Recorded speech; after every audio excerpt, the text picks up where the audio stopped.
Bonjour tout le monde, bienvenue sur ma chaîne pour ma première vidéo YouTube. Et voici, aujourd'hui je vous propose de réaliser ce joli pain, très présentable. Voilà, moelleux à souhait.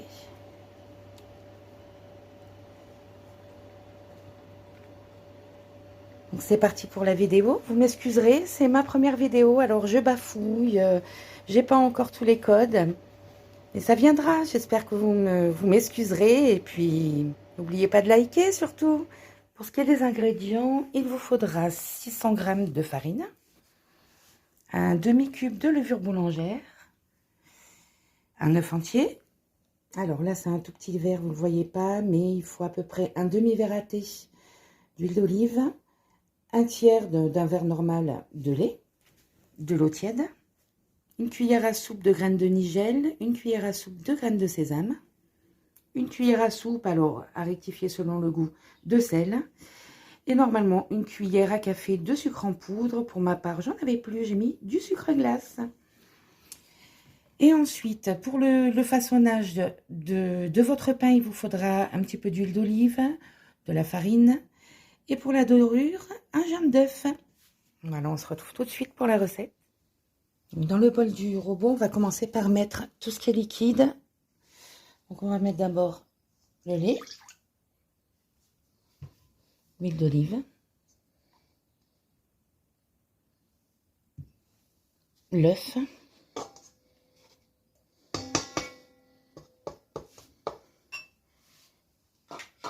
on va rajouter le sucre,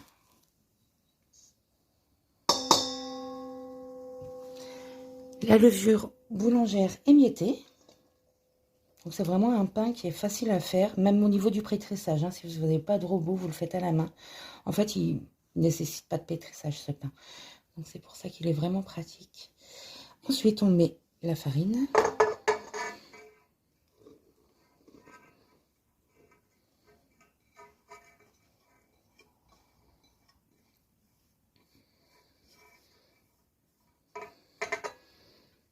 Voilà. Et le sel en dernier par-dessus. Il ne faut jamais mettre le sel en contact avec la levure. Voilà. Ensuite, je vais lancer le robot à petite vitesse pour que ça se mélange. Alors, il fait du bruit le mien, le robot. C'est pas un robot de compétition. Et on rajoutera de l'eau petit à petit, jusqu'à avoir une pâte pas semi-liquide, mais très molle quand même, hein, vous allez voir. Donc là, je vais commencer à rajouter un petit peu d'eau. Et je vais augmenter ma vitesse.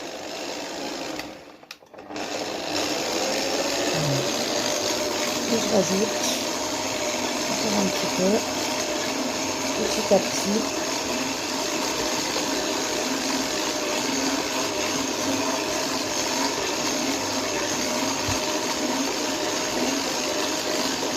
C'est juste histoire de ramasser la pâte. Donc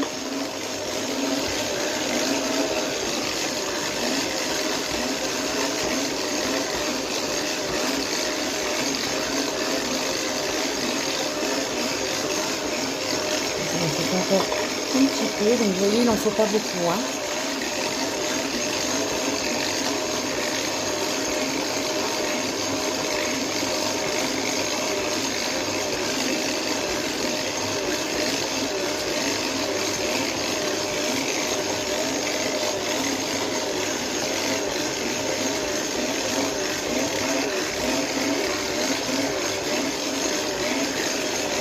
La pâte est en train de se ramasser.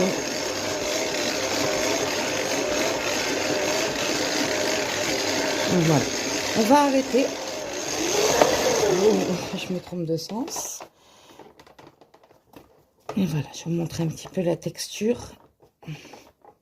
Voilà, c'est vraiment une pâte qui est collante et qui reste comme ça, vraiment moelleuse, collante. Et donc voilà. Ensuite, on ramasse la pâte comme ceci. On rabat les côtés sur le centre. On forme une petite boule. Alors, ou avec les mains, vous pouvez mouiller légèrement vos mains, ou avec, comme moi, cette petite machine qui est très pratique. On met un film alimentaire sur le plat.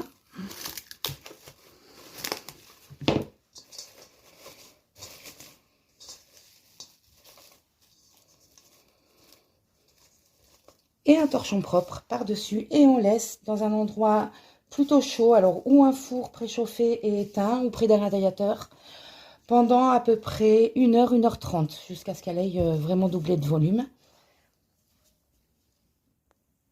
Voilà ma pâte. Donc finalement, il m'aura fallu 1 heure de pouce, moi, pour qu'elle double de volume, dans le four préchauffé à 30 degrés et éteint. On saupoudre le plan de travail de farine. Avec les mains ou avec cette petite, je sais pas comment ça s'appelle, cette machine miracle. Hop, on récupère la pâte et on la renverse sur le plan de travail. Voilà. On la retourne, on la dégage. On va rajouter les graines. Et on pétrit notre pâte pour bien les incorporer.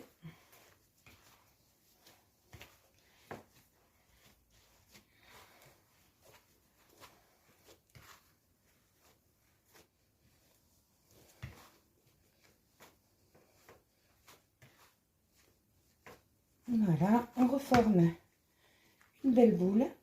On rabat les côtés comme ça. Hop. Voilà.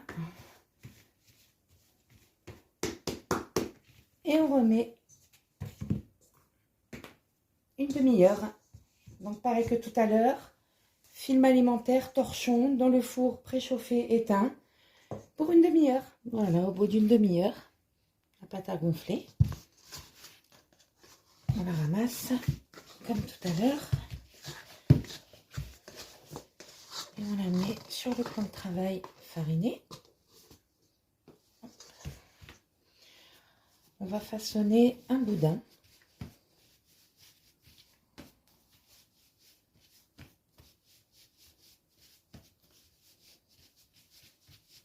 Voilà, comme ceci. On va diviser en 4 parties égales.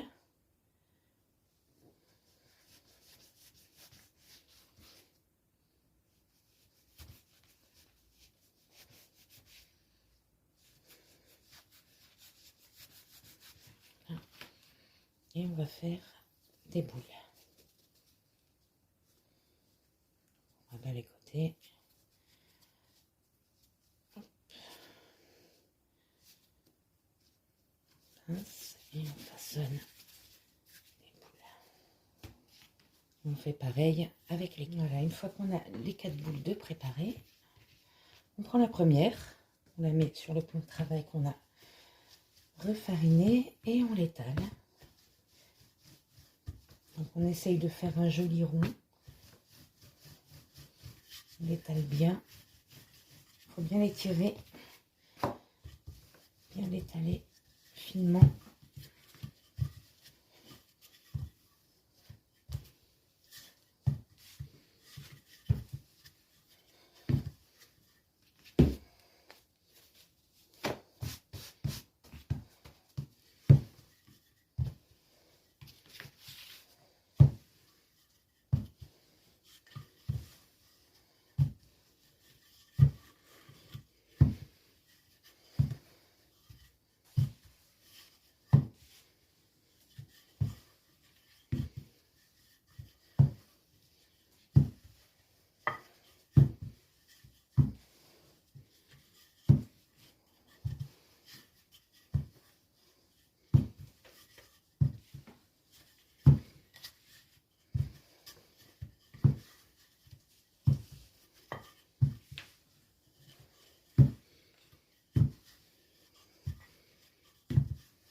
Voilà, on fait pas mal, on essaye de la faire bien ronde et on fait pareil avec les 3 autres boules.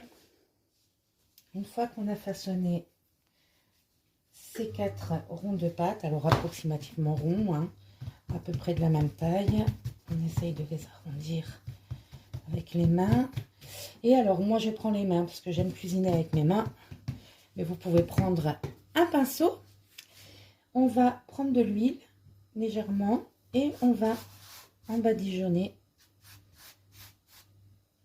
le premier rond de pâte, donc légèrement, voilà. On met le deuxième par dessus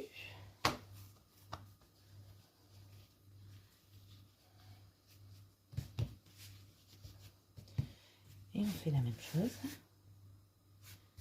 et on fait la même chose avec les 4 ronds. Mais une fois qu'on a bien badigeonné, on a bien superposé les 4, moi je viens prendre un petit saladier comme ceci et je découpe pour faire un joli rond. Alors bien sûr, on ne jette pas les chutes de pâte, on en refait une jolie boule et on fait un petit pain à côté, pâte terte, et ensuite on vient les découper en 8.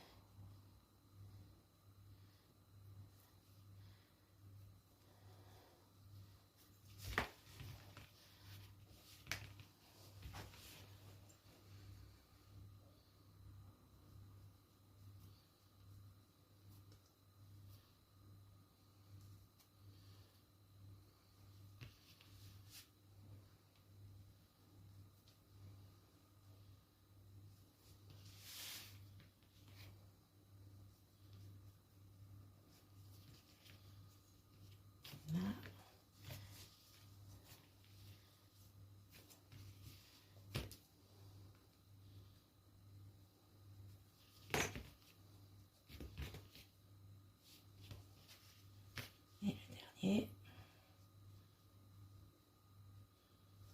Voilà. Ensuite, on vient faire une incision. Alors on part à peu près par là, sur le milieu. On va pas jusqu'au bout, tout le long, et on va pas jusqu'au bout non plus. C'est vraiment pour faire une entaille au milieu. Et là, on prend le coin. On va peut-être même aller un petit peu plus haut d'ailleurs. Hop. On prend le coin, la pointe, on la passe à l'intérieur et on revient comme ceci. Et là, on vient pincer la pâte en dessous. Alors, je vais le refaire de plus près pour que vous voyez bien. On fait l'entaille au milieu, on ne va pas jusqu'en bas, on le fait bien.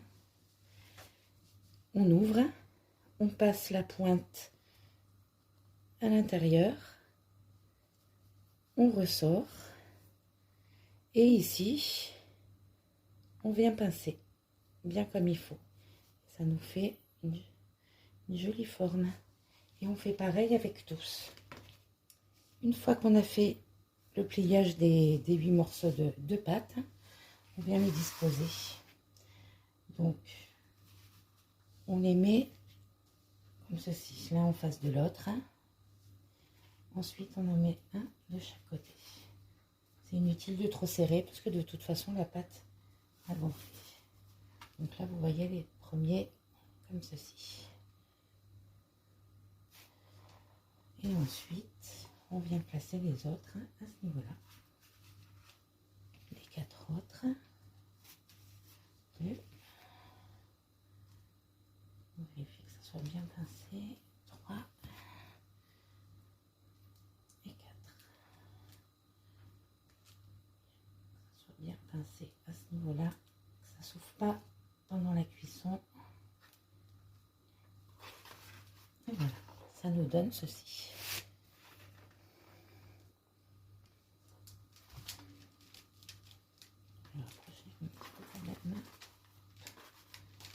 Voilà.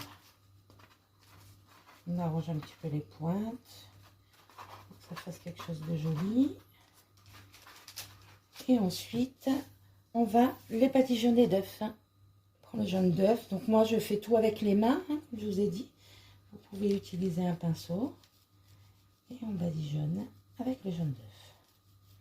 Donc on fait toute la surface du pain, la pâte. Voilà, une fois badigeonné de jaune d'œuf, on couvre de film alimentaire et on laisse reposer 15 à 20 minutes avant de mettre en cuisson dans le four préchauffé à 200 degrés. Et voici ce joli pain à la sortie du four. Voilà. Donc il a fallu à peu près 45-50 minutes de cuisson. Donc à la sortie du four, impérativement, il faut le mettre à refroidir sur une grille afin qu'il ne prenne pas l'humidité. Regardez un petit peu ce que ça donne ce pain. Bien moelleux, à cœur. Bien moelleux, bien tendre. Il n'y a plus qu'à le déguster. Avec une bonne soupe, une bonne chorba, mon petit déjeuner au goûter. Avec de la pâte à tartiner, par exemple, maison. Je vous donnerai la recette bientôt. Bien écoutez, j'espère que ça vous aura plu. Et je vous dis à bientôt pour d'autres recettes. Au revoir.